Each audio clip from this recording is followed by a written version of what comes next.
Da comienzo Para que tengan vida, con la doctora Alicia Lois.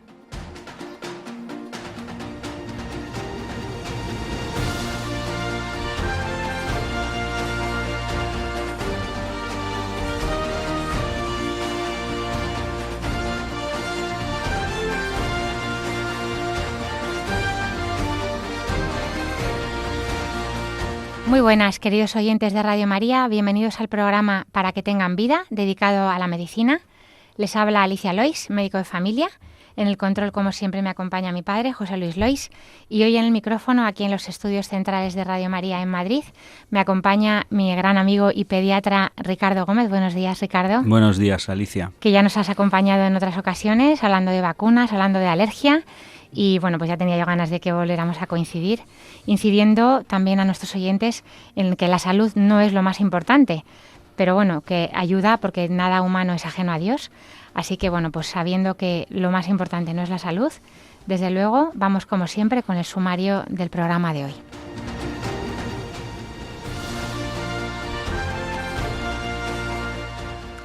En Historia de la Medicina haremos un viaje por la historia de los antibióticos, que es el tema que hoy me trae Ricardo.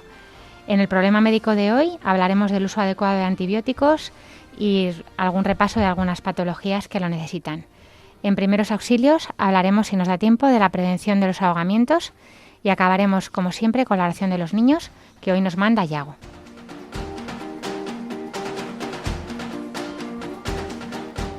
Les recordamos que tienen varias vías para contactar con nosotros. La más fácil es que manden sus preguntas al correo del programa, que es paraquetenganvida@radiomaria.es. Pueden escuchar nuestros programas que están colgados en la sección de podcast en la página web de Radio María, así como todos los demás programas. También nos pueden encontrar en Spotify, en Google Podcast y en Apple Podcast. Ahora les invitamos a continuar en la sintonía de Radio María y empezamos.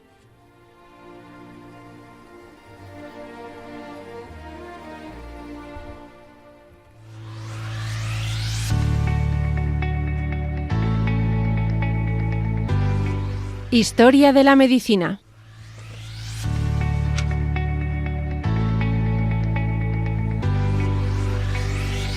Como decía en el sumario, hoy me acompaña Ricardo Gómez, pediatra, y es que además ahora en su centro de salud donde trabajas, pues te ha tocado encargarte del tema de los antibióticos.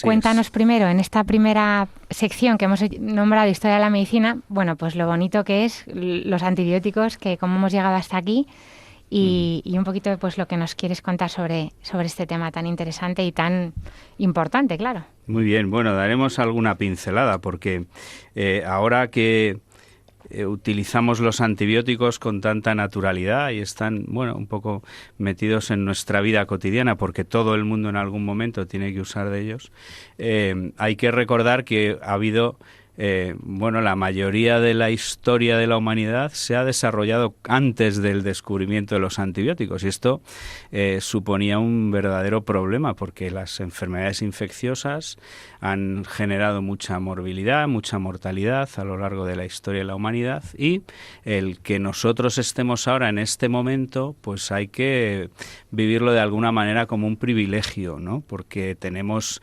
enfermedades que hasta hace relativamente poco tiempo eran mortales y ahora se curan con bastante facilidad, ¿no? Curiosamente, ha habido un cambio, ¿no? Bueno, y en todo esto pues hay un hito que es, si queréis, bueno, no sé si llamarlo gracioso, a mí me parece que tiene cierta gracia, ¿no? Porque sí, los caminos del Señor son inescrutables, ¿no? Y entonces cuando Alexander Fleming corría el mes de septiembre del año 1928 y el doctor Fleming trabajaba en su laboratorio, un laboratorio atiborrado de placas de Petri, de instrumentos, de cosas, y él en un momento dado yo creo que se debió tomar unos días de vacaciones y entonces cuando volvió de las vacaciones hubo como dos casualidades, dos cosas, ¿no? Una de ellas es que en una de las placas que él tenía cultivando bacterias, que son los organismos junto con los virus que producen, y otras cosas, ¿no?, que producen las infecciones, sucede que se había caído una cepa de un hongo llamado el Penicillium notatum y el doctor Fleming observó que allí donde había caído el penicillium se había inhibido el crecimiento bacteriano. Bueno, fue una casualidad, probablemente, pero gracias al trabajo y a las investigaciones posteriores, digamos que ahí podemos datar el descubrimiento del inicio de todo lo que suponen ahora los antibióticos, ¿no? Fue una casualidad, una casualidad también motivada por el mucho trabajo, ¿no? Y luego hay otra cosa que también es un poco casual en este caso, que es la historia no dice si fue el doctor Fleming o quién fue, pero alguien en un momento dado en su laboratorio estornudó encima de una placa de cultivo de una bacteria.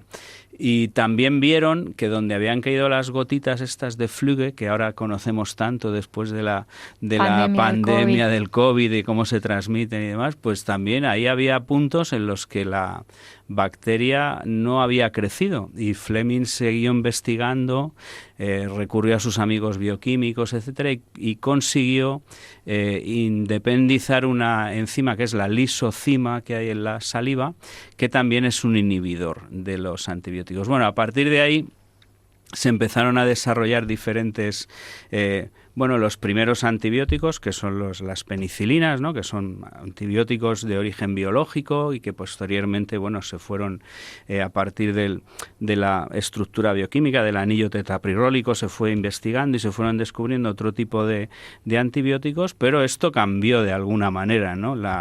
El futuro de muchos de nuestros pacientes, ¿no? Tan es así que, dando un pequeño salto, voy a venir a España, ¿no? A nuestro querido don Gregorio Marañón, del que se cuenta que en una locución radiofónica, precisamente en los años 50, en este momento en que había empezaba a haber antibióticos y se veía que esto, aportaba bastante, ¿no? al tratamiento de las infecciones, en un momento de euforia llegó a afirmar que con el paso del tiempo acabaríamos con las enfermedades infecciosas, ¿no? Probablemente don Gregorio no calibró bien el poder del enemigo al que nos enfrentábamos, porque lo que nadie se sospechaba entonces, como sabemos ahora, es que nuestras queridas amigas las bacterias pues saben adaptarse a los antibióticos, cambiar su sistema metabólico, generar nuevas enzimas, de alguna manera generar lo que llamamos las resistencias antibióticas. Con lo cual,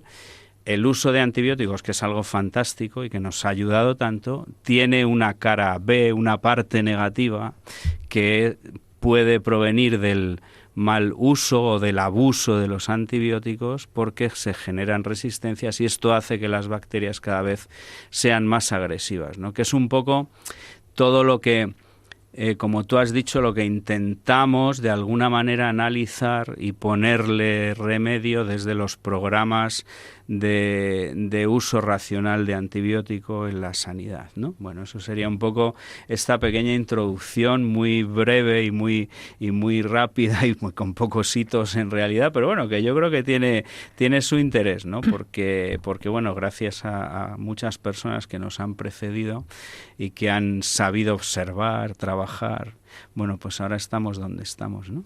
Pues la verdad es que sí. Además, eso en 1928, que hace menos de un siglo, claro. La historia por reciente es verdad que han ocurrido muchas cosas. Hemos hablado del descubrimiento del electrocardiograma, de la resonancia magnética, de la tomografía axial, que ha sido en los últimos años. Es que es aquí mismo, ¿no? Pues la medicina, pues las radiaciones, los rayos X, o sea, tantas cosas que han ocurrido en poco tiempo y que, pues es verdad que vivimos en un momento de fácil diagnóstico y tratamiento, pero también tenemos una espada de doble filo, en este caso con los antibióticos, porque la naturaleza también es capaz de hacer de las suyas, ¿no? En este caso. Claro. Yo esto, analizándolo en clave vital, lo que se da uno cuenta siempre es que la vida siempre se abre camino, ¿no? Y entonces cuando uno intenta pelear, aunque sea contra una vida bacteriana o contra lo que sea, pues la vida sigue abriéndose camino, ¿no? Porque en definitiva esto es lo que es el motor que nos hace avanzar, ¿no? Y hablando de Gregorio Marañón, aunque no sea historia de la medicina, pero me gustaría dar dos pinceladas, ¿no? Como ya que me he metido un poco con el profesor Marañón, porque Perfecto. Yo creo que no calibro esto, pues hay que reconocer que que don Gregorio fue, entre otras cosas, la primera persona que editó un libro, un verdadero tratado de diagnóstico en medicina interna, el famoso Tratado de Diagnóstico Etiológico, que se publicó en España en 1946. Y luego en Madrid hay muchos sitios donde se recuerda la memoria de don Gregorio, ¿no? Bueno, esto no sé si tiene mucho que ver con el programa, pero bueno, yo lo digo. Hay una plaza en Madrid que todos sabéis, en la plaza de Gregorio Marañón, ¿no? Que está en la confluencia entre la calle José Abascal, María de Molina y el Paseo de la Castellana, que está dedicada además a una estación de metro con el nombre, y hay una placa porque allí debió de vivir durante un tiempo don Gregorio, ¿no? Y yo he estado sumido en un error personal, histórico y urbanístico, y es que en el centro de la plaza de don Gregorio Marañón hay una estatua ecuestre de un militar, y yo no sé por qué siempre había tenido la idea de que debía ser Gregorio Marañón, pero claro, tampoco entendía muy bien por qué estaba de militar, y pensé incluso habrá sido, no sé, que estuvo en la guerra de Cuba, o vete tú a saber, pero no, resulta que no.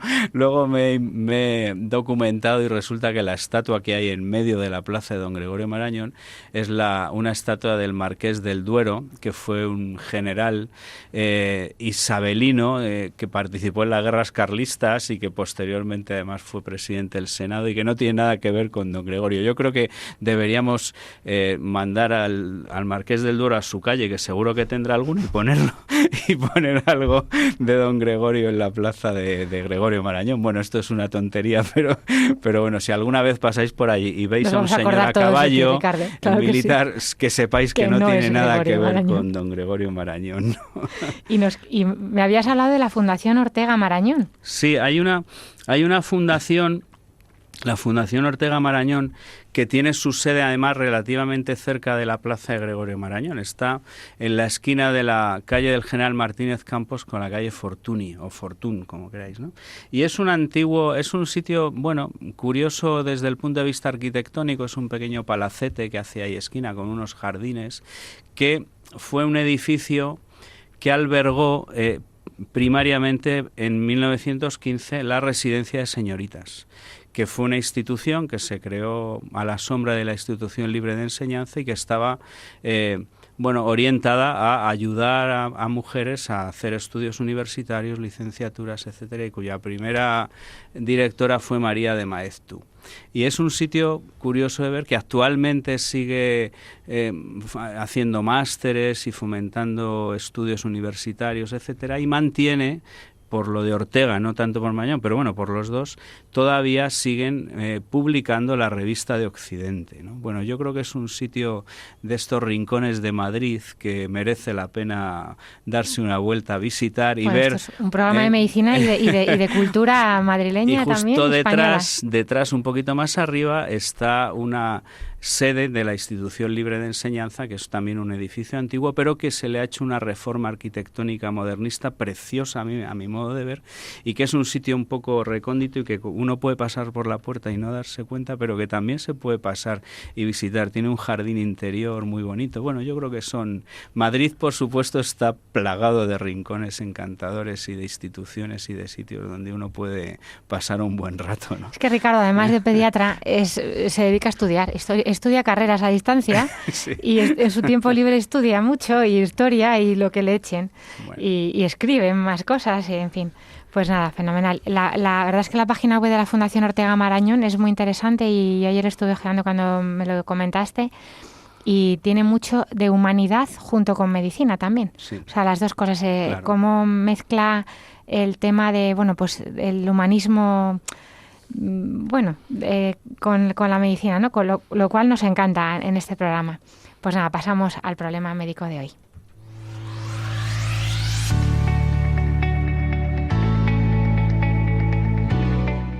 El problema médico de hoy.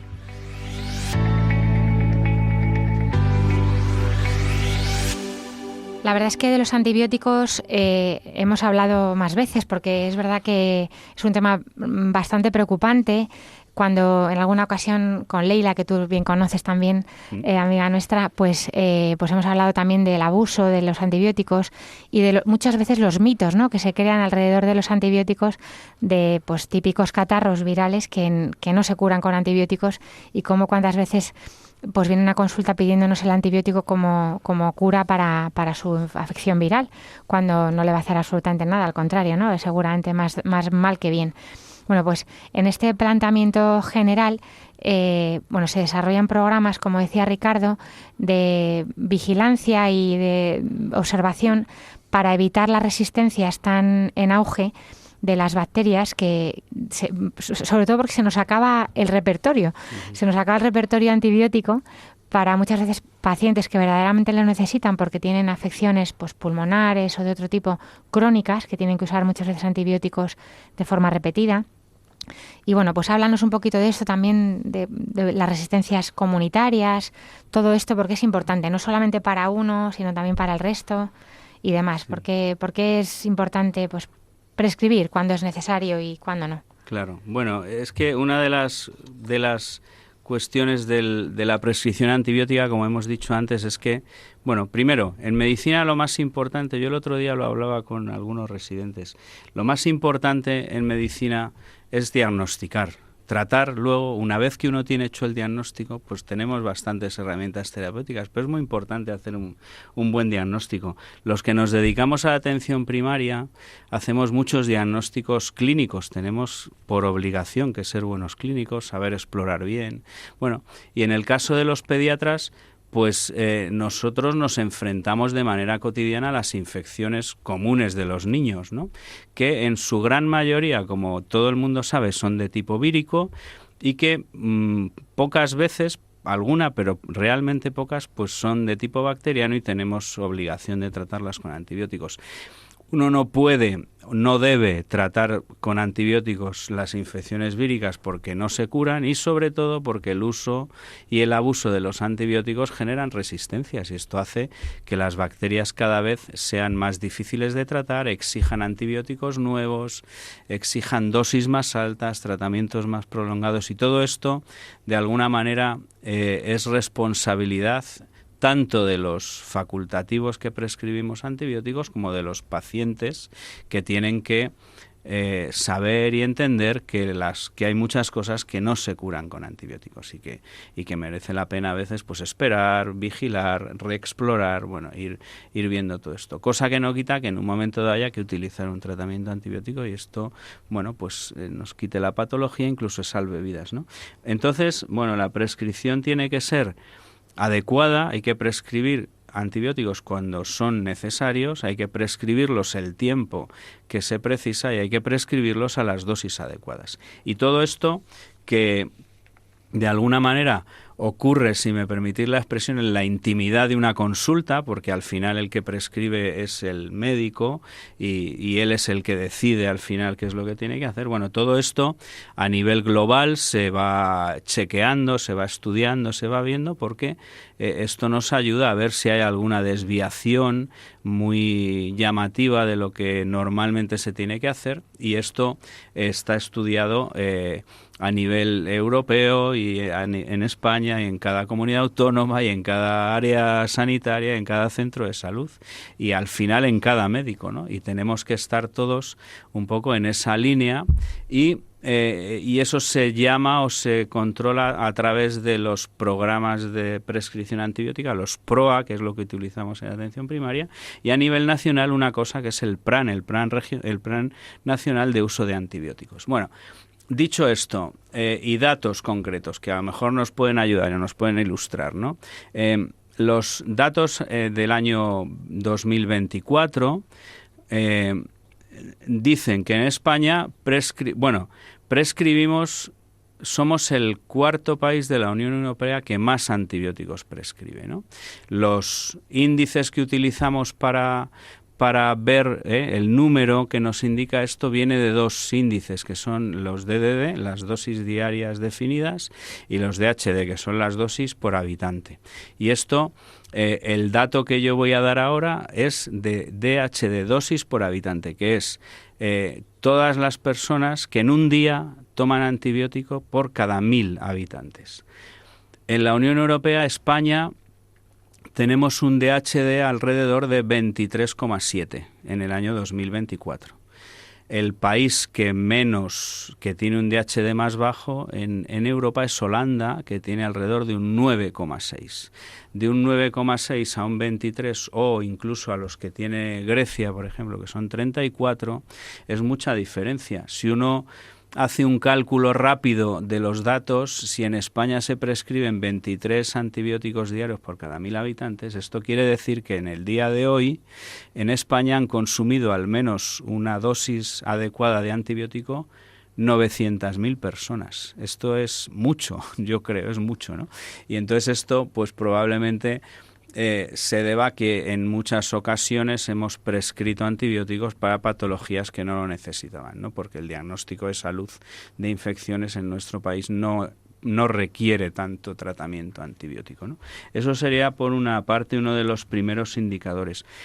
Con lo cual, en nuestro caso personal como médicos y en conjunto como sanidad universal, socializada, porque todo el mundo tenía acceso, pues nos tiene que llevar a intentar parar un poco, disminuir, etcétera, el consumo de antibióticos, porque esto a la larga nos puede traer algún problema, ¿no? Claro, lo que dice Ricardo, que esto está supervisado, o sea, no es normal que una consulta de un médico tenga todas las infecciones que a lo mejor el médico de al lado no tiene. O sea, evidentemente las infecciones están más o menos repartidas. O sea, las otitis, las neumonías, los abscesos cutáneos, más o menos se dan con una normalidad. O sea, no se dan todas en el mismo cupo de pacientes de un médico, ¿no? Entonces, si lo que decía de que como que nos tienen, bueno, auditados, ¿no? Para que se entienda un poco, eso de alguna manera de decirlo, ¿no?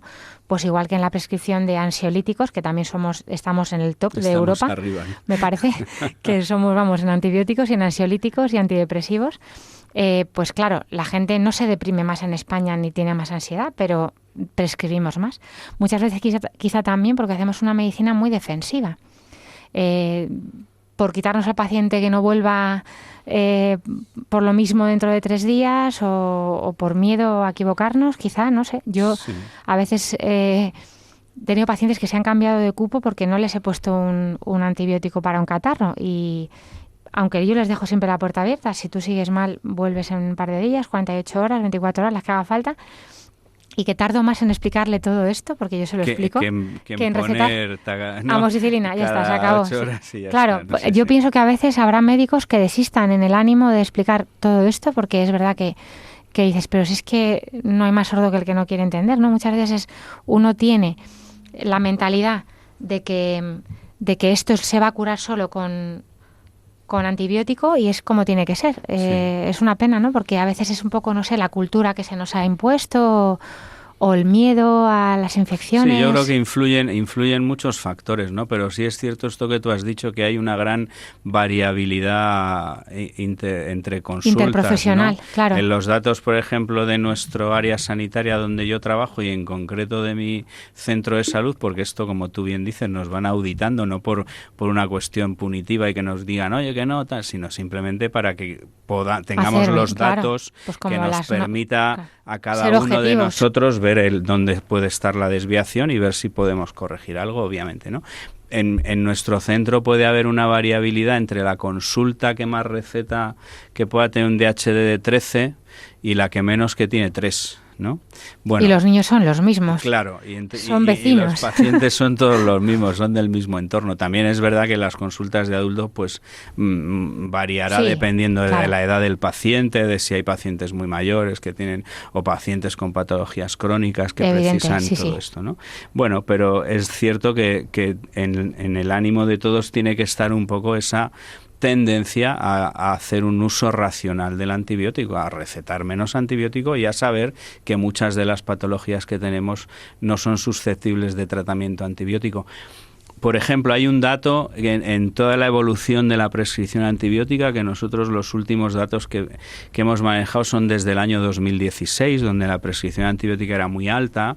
Estamos en DHDs a lo mejor de 15 o de 16 en nuestra región. Hablo de Madrid, porque son los datos que yo tengo.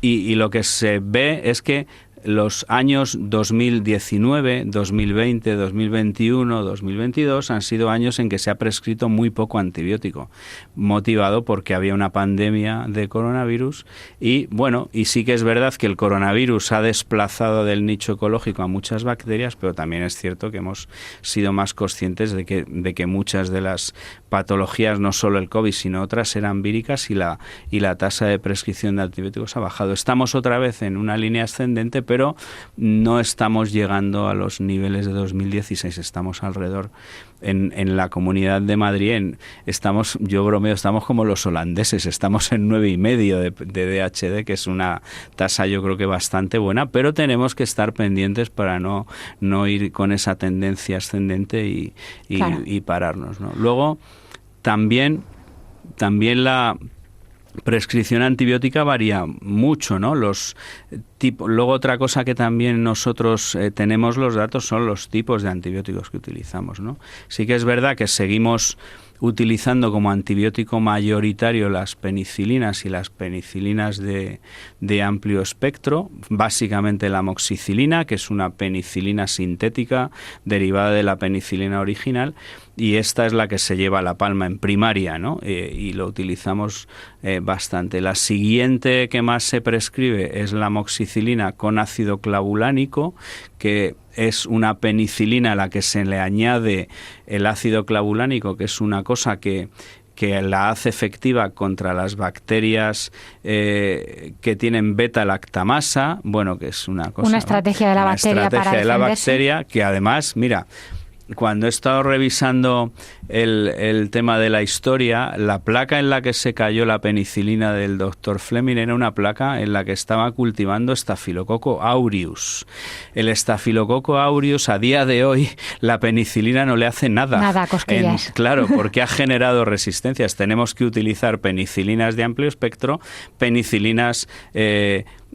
como la cloxacilina, penicilinas que son, y también ácido clavulánico, porque el Staphylococcus aureus es un estafilococo que resiste a todo, ha generado una cantidad de resistencias tremenda, ¿no? Y luego, la siguiente por grupos son los macrólidos, ¿no? Que probablemente de todos estos el que se lleva a día de hoy la palma de prescripción es la acitromicina, que es un macrólido de fácil dispensación, que solamente damos una dosis al día, que los tratamientos son entre 3 y 5 días como mucho, y que es bastante cómodo, pero actúa más lentamente, su espectro es... no es tan amplio a lo mejor como las penicilinas de amplio espectro, y luego pues todos los fármacos que inciden sobre todo en los gran negativos, ¿no? Para las infecciones urinarias, etcétera. Es verdad que con la citromicina pasa una cosa. Es el antibiótico más útil, por ejemplo, para algunas bacterias un poco raras, atípicas, las tosferinas y demás, las clamidias, los micoplasmas. Efectivamente. Y muchas veces los pacientes dicen, ponme el de los 3 días, ¿no? Sí.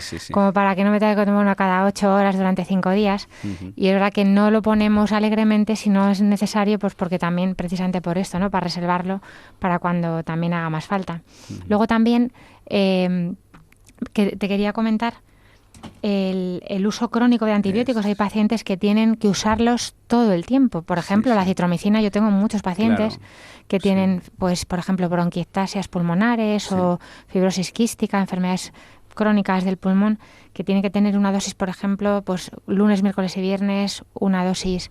Y pues esto es un... Sí, en los últimos datos de PROA efectivamente se ha visto que hay un aumento del uso de acitromicina, de macrólidos, en concreto de acitromicina de manera crónica en pacientes, pues sobre todo pacientes con EPOC ya muy, muy severa, con temas de bronquiectasias, etcétera, que necesitan ese uso crónico del antibiótico, ¿no?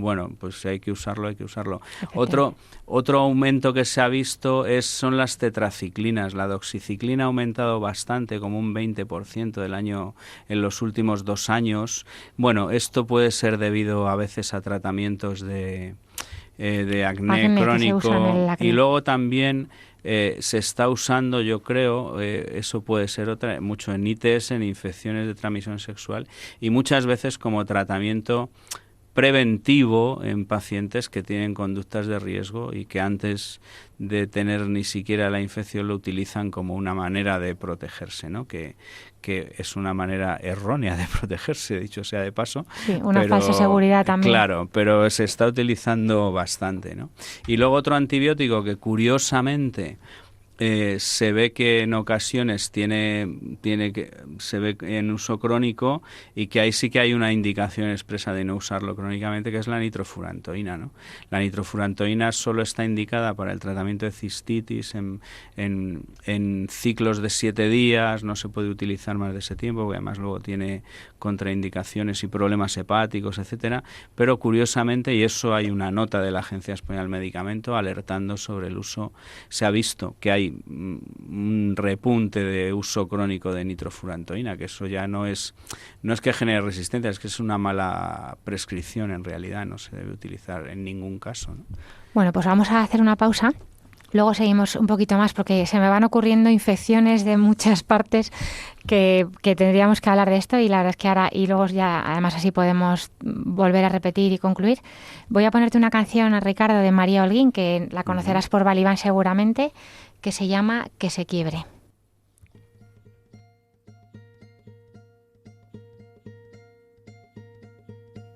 Que se quiebre mi corazón en 1000 pedazos de amor, que se quiebre por los demás, mi vida quiero entregar, que se quiebre, no temo al dolor, Jesús, yo ya tengo tu amor, que se quiebre, no temo al dolor, Jesús, yo ya tengo tu amor,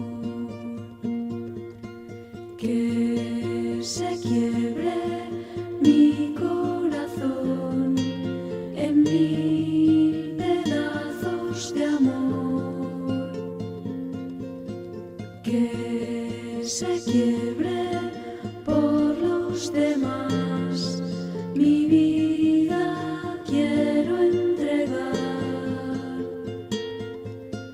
que se quiebre, no temo al dolor, Jesús, yo ya tengo tu amor, que se quiebre, no temo al dolor, Jesús, yo ya tengo tu amor.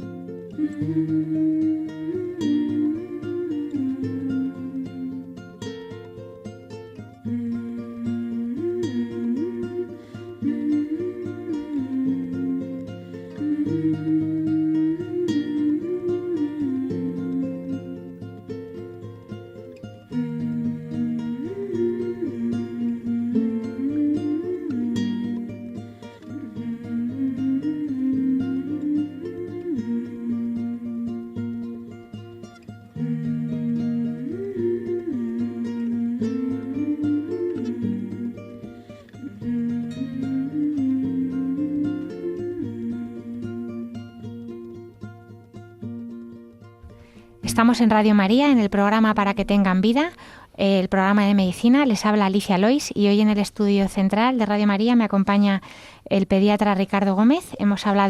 Estamos hablando de la historia de los antibióticos, también de el exceso, el uso, el mal uso de los antibióticos en general, pero sobre todo en España. Y bueno, pues vamos a seguir ahondando en este tema porque es verdad que se nos van ocurriendo muchas cosas. Y bueno, pues por ejemplo, se me ocurría, hemos hablado de ello y pronto, si Dios quiere, vendrá también algún odontólogo a hablar otra vez de esto, pero me acuerdo con la odontóloga que tuvimos un programa pues de la profilaxis antibiótica, que muchas veces se hace en exceso. Cuando te van a quitar una pieza dental, no hace falta que te hagas un ciclo de antibiótico, salvo que tengas una cardiopatía valvular que requiera pues una profilaxis para que no hagas una endocarditis, que además es una profilaxis bastante sencilla. O sea, hay que tomarse una dosis de antibiótico y gran dosis, pero solamente una, no hay que estar una semana ni nada más.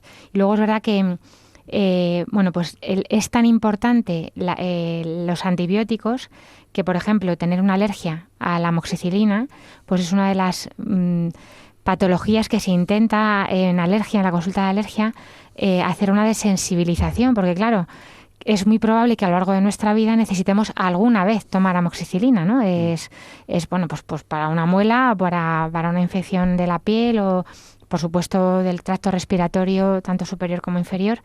Y bueno, pues es verdad que merecería la pena, desde luego, descartar, porque a veces se cree que se tiene una alergia y si no es seguro hay que descartarlo con seguridad. No es lo mismo tener la alergia, creo que tengo alergia a, yo que sé, a los cacahuetes, bueno, pues no comes cacahuetes, pero la amoxicilina, si es posible, sí, claro, sí que hay. Conviene saberlo. Conviene saberlo ciertamente porque es muy probable que nos toque usarlo en algún momento. Y muchas veces los alergólogos intentan hacer una desensibilización por este problema. No hemos hablado de la duración de los tratamientos antibióticos, Ricardo, y este es un tema también muy controvertido porque muchas veces vemos que los tratamientos no se cumplen, o es verdad que estamos tendiendo a hacer tratamientos más cortos y que muchas patologías, pues donde antes era 10 días o una semana, pues intenta hacer tratamientos de 5 días, sabiendo que se tiene que cumplir bien las pautas. Sí, sí.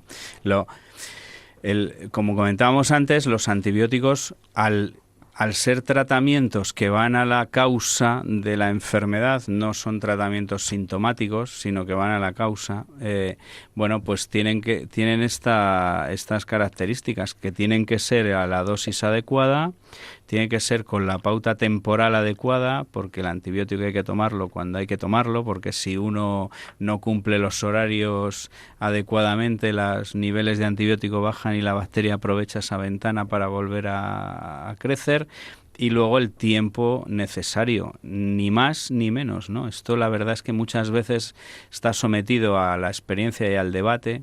Sí que es cierto prueba de error muchas veces también. Claro, sí que es verdad que intentamos hacer los tratamientos lo más cortos posibles, pero también es verdad que un tratamiento excesivamente corto o cortar un tratamiento antibiótico por el motivo que sea, pues también ayuda a que se generen resistencias, ¿no? La mayoría de los tratamientos, en pediatría, que lo que más tratamos son amigdalitis o son otitis, pues son tratamientos de una semana. Sí que es verdad que las amigdalitis ahora, dosis de 50 miligramos la amoxicilina con 5 días está bien, la penicilina está indicado tratarla 10 días. Que esta es otra cuestión, porque las amigdalitis estreptocócicas las tratamos no tanto para curar el episodio, que normalmente se curaría solo si no se diera nada, sino para evitar las complicaciones a largo plazo, ¿no? Que básicamente son las pielonefritis postestreptocócicas y las endocarditis, ¿no? Que esto ya afortunadamente cada vez se ve menos, porque curiosamente el estreptococo, al contrario que el resto de sus congéneres, es un germen que ha generado ninguna resistencia. Sigue siendo sensible a la penicilina de toda la del vida. Año 28, ¿no? Al penicillium. Para que nos entiendan los oyentes, que igual la endocarditis es una infección del tejido que cubre el corazón, que se llama endocardio, y la pielonefritis sería infección de los riñones, que es que hablamos un poco raro a veces y no nos damos cuenta. Es lo que tenemos los médicos, ¿no? Que a veces se nos va el lenguaje. Sí. Pues efectivamente, y pues también decimos, que sea capaz de cumplir el tratamiento, porque claro, como dice Ricardo, tratamos la causa. Un catarro, pues tú te tratas la fiebre, da igual, si no te tomas el paracetamol, pues te sube la fiebre, eso que te llevas, pero no pasa nada, se va a curar igual el virus. Pero el tratamiento antibiótico si no matamos bien el germen, puede volver a reproducirse y encima generar resistencias que afectan no solamente al propio individuo, que no lo hemos dicho antes, Claro. sino a toda la comunidad, porque esas resistencias no afectan a uno solo. O sea, eso es un tema también de solidaridad con el Sí, resto de sí. de la humanidad.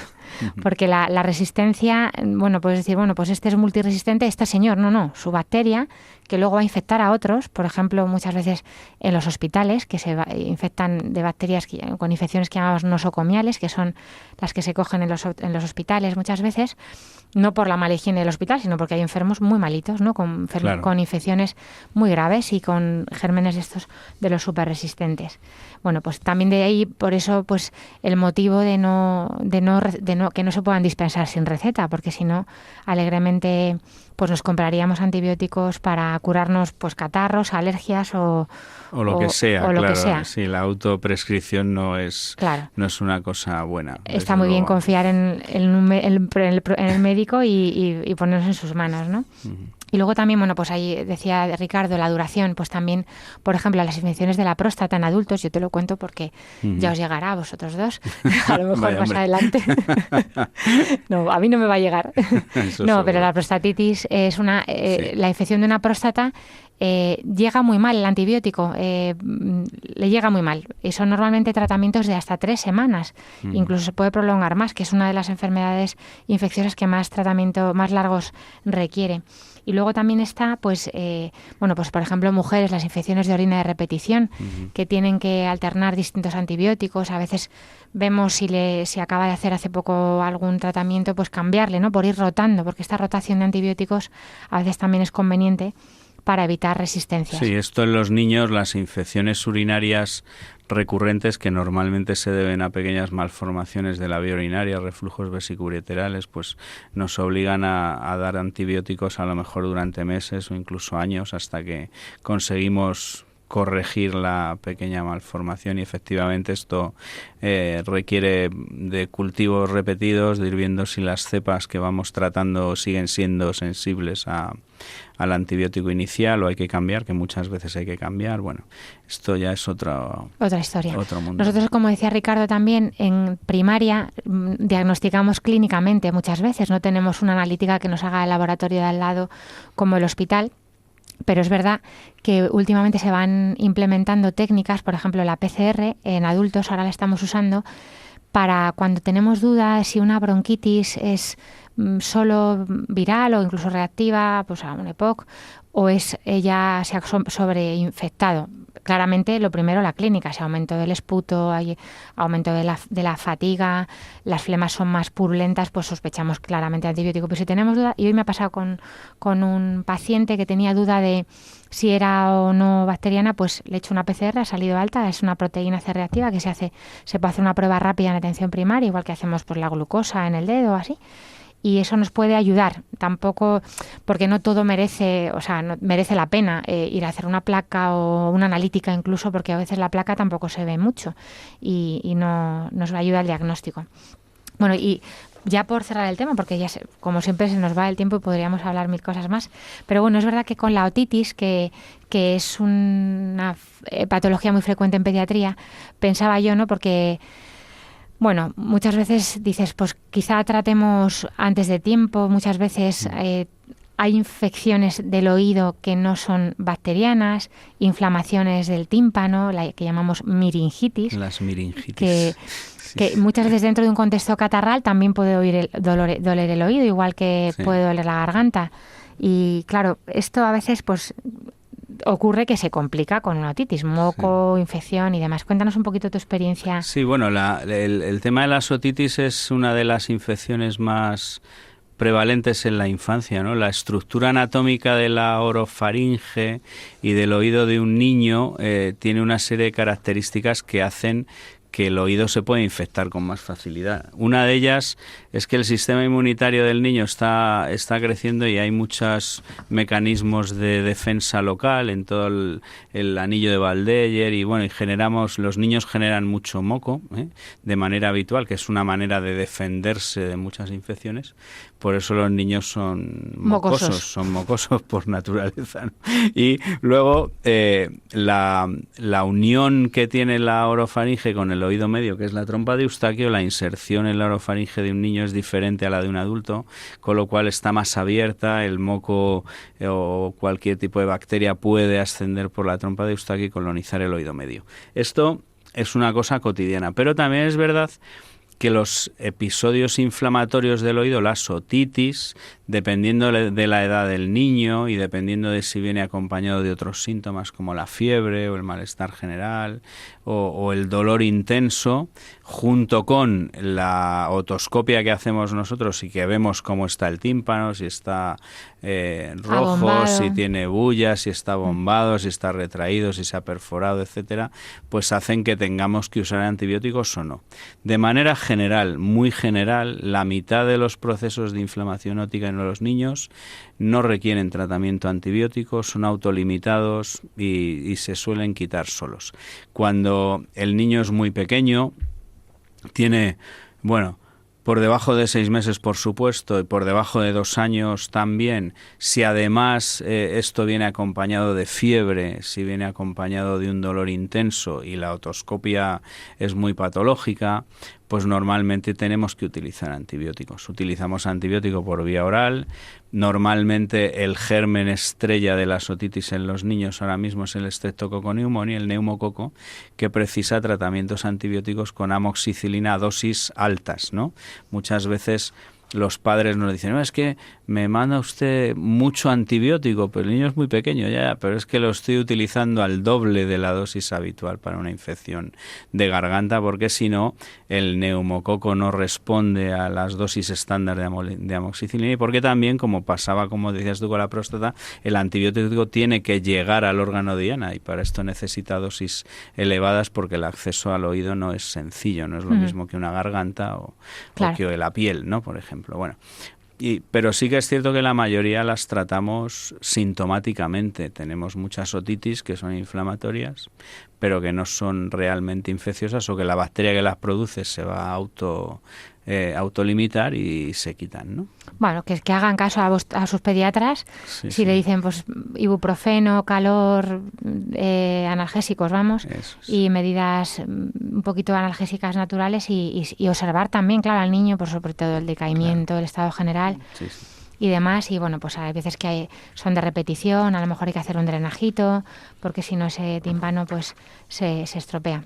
Y luego está la otitis externa, que es ya del conducto auditivo, que es que también se puede, muy frecuente en las piscinas, en estas ahora épocas. Es la prevalente en los meses de verano. De verano, que ya hemos hablado de ella también en algún programa de veraniego, pues porque entran gérmenes hacia el conducto, que en principio es una zona, un saquito estéril, es un saquito de piel, pero que se pueden acumular ahí secreciones y demás. Sí, yo ahí en la consulta les insisto mucho a los chicos que tienen que sacarse el agua del oído cuando se bañen en la piscina o en el mar. Si notan ese el calorcillo o eso ahí, que se saquen el agua del oído, porque ese agua se infecta y luego las otitis externas tienen una característica, son muy dolorosas, ¿no? Cuando se inflama el conducto auditivo externo, el dolor es muy intenso, se pasa muy mal, ¿no? Es una piel muy tirante, no tiene margen de reacción, está muy pegada al cartílago, al huesito. Sí.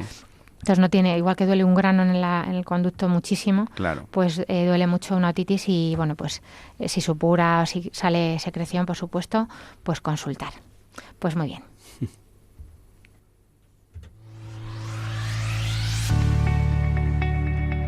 Primeros auxilios. Bueno, como estamos en la época veraniega, leía una noticia hace poco que el 56% de las víctimas de ahogamiento en Francia son adultos, y me llamaba la atención porque normalmente, pues se piensa más que los niños son los que más se ahogan. Y es que están afectados todos los grupos de edad y todos los tipos de zona de baño, tanto en el mar, piscinas, ríos y lagos. Es verdad que los menores de 6 años constituyen un 25-29% de las víctimas, y entre las muertes por ahogamiento 9 de cada 10 afectan a adultos, porque los niños sobreviven más, aunque se puedan tener más peligro de ahogarse, pero luego es verdad que es más fácil sacarles de esa posible parada cardiorrespiratoria.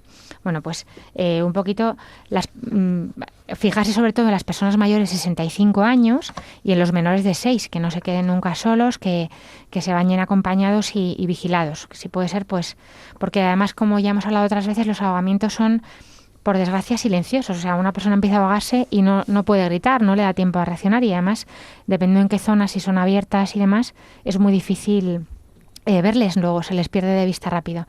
De hecho, pues en las clases de socorrismo y todas estas cosas, yo que voy a natación, pues a veces nos enseñan un poco socorrismo, nunca hay que perder de vista a la víctima, siempre hay que ir nadando con la cabeza fuera del agua, como a crawl, pero nunca perdiendo de vista al que posiblemente se vaya a ahogar, para saber dónde hay que luego ir a bucear, porque es muy difícil si no encontrarle. Entonces, como recordatorio de las medidas esenciales que hay que adoptar en niños, supervisar sobre todo a los pequeñitos en todo momento, cuando jueguen al borde del agua, y cuando estén nadando, pues nadar con ellos, ¿no? Designar a un adulto por niño para supervisar, no confiarse mucho. Los adultos, pues respetar también las consignas de seguridad, que a veces pues no la respetamos, ¿no? Pues si hay prohibición para el baño y bandera roja, pues no se puede uno bañar, es lo que hay. Aunque nos parezca que está tranquilo, por algo se pone. Y dar preferencia pues a zonas de baño vigiladas, comprobar las condiciones meteorológicas, si es que no hay bandera en esa playa o en ese lago, y posponer el baño en caso de problemas físicos como cansancio, problemas de salud, sensación de fiebre. Por supuesto, evitar alcohol antes de nadar, avisar a alguien cercano antes de nadar, pues sí, oye, me voy a bañar, si podéis estar un poco atentos, mejor, ¿no? También se conviene entrar al agua poco a poco, no zambullirse de golpe pues con cambios de temperatura que puedan ser muy bruscos. Y en gente más mayor, en personas muy mayores, pues se debería adaptar la intensidad y la distancia de la natación a su capacidad. Y bueno, pues si se padece alguna enfermedad crónica o se toma medicación, pues hay que tener también siempre cuidado. Bueno, Ricardo, pues una sola acotación, sí. No, una acotación de los niños. Sí. Efectivamente hay que supervisar el baño con los niños, no hay que dejarles solos, y ahora que cada vez vivimos mejor y tenemos piscinas en nuestros jardines, yo creo que yo grabaría a fuego, hay que tener valla, o sea, las piscinas donde vivan niños tienen que tener una valla cerrada, que no la puedan abrir y que no puedan entrar solos, ¿eh? Esto a mí me parece que tiene mucha importancia, ¿no? Porque además es una desgracia, ¿no? Que un niño horrible pase esto. Hay que tener valla, que se cierre, que el niño no la pueda abrir y cuando entremos con él y estemos con él todo el tiempo, ¿no? Vamos a intentar tener un buen verano así. Pues nada, Ricardo, muchísimas gracias. Es un gusto estar contigo, Alicia. Siempre. Hasta aquí el programa de hoy, en el que nos hemos hablado del uso de antibióticos y de la prevención de ahogamientos. Les recordamos que tienen varias vías para contactar con nosotros. Pueden escribir sus preguntas al correo del programa, que es paraquetenganvida@radiomaria.es, que seguro que Ricardo también va a responder a todas las preguntas que nos hagáis. También os pueden mandar ahí la oración de los niños, si queréis, en un audio grabado con el móvil nos vale, y escuchar nuestros programas que están colgados en la sección de podcast en la página web de Radio María, también en Spotify, Google Podcast y Apple Podcast, y mandarlo incluso a algún conocido si queréis que les pueda interesar. Acabamos con la oración de los niños, como siempre que podemos, que hoy nos manda Yago desde Vigo. Me llamo Yago y este 30 de junio cumpliré 11 años. Todos esos años ayudado por Jesús, la Virgen y Dios, también San José. Y les doy gracias por ayudarme siempre a ser buena persona. Amén. Pues muchas felicidades, Yago, porque ya los has cumplido. Eso le pedimos también para ti, que seas siempre santo. Muchas gracias, Ricardo, pediatra, doctor y gran amigo. Muchas gracias, José Luis, en el control de sonido, y a todo el equipo de Radio María, y por supuesto a los oyentes por habernos acompañado este ratito, a la Virgen y a Dios siempre por ser tan buenos. Nos volveremos a encontrar, si Dios quiere, en 2 semanas, el lunes a las 12:30, 11:30 en Canarias. Les invitamos a continuar en la sintonía de Radio María y que Dios les bendiga.